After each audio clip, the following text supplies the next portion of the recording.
Assalamualaikum guys. Hari ni aku nak cerita sikit pengalaman aku pakai speaker ni. Dah lebih seminggu dah aku pakai. So ini apa yang menarik tentang speaker ni. Dalam satu set ni korang dapat juga 2 buah mic. Boleh karaoke malam-malam ni. Okey, dekat atas ni dia ada beberapa jenis butang. Antaranya butang on, butang lampu, butang mic, butang kuatkan, mode. Dekat belakang pula dia ada beberapa port. Contohnya macam USB port, lepas tu charging port, lepas tu boleh masukkan SD dengan audio jack punya. Okey, jadi kalau korang buka, yang ni paling aku suka sebab dia ada RGB dia. Ada lampu dekat sini.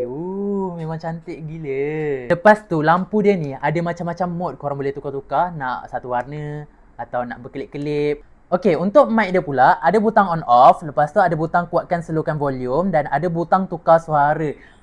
Sekarang ni biasa punya, dia echo, dia macam dekat masjid. Lepas tu kalau korang tekan butang bawah ni, dia akan tukar suara. Dah bukan suara aku dah ni. Lepas tu tekan lagi. Hello, saya Alien daripada planet Akata 3. Okey, tukar lagi. Jadi korang memang kena dapatkan sebab mic ni memang gempak gila ya guys. Okey, kita tengok pula dia punya audio output. Connectkan je dengan Bluetooth. Lepas tu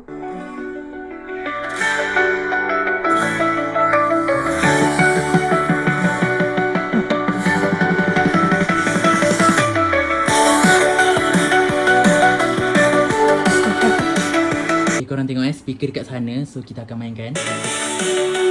Aku jauh lagi.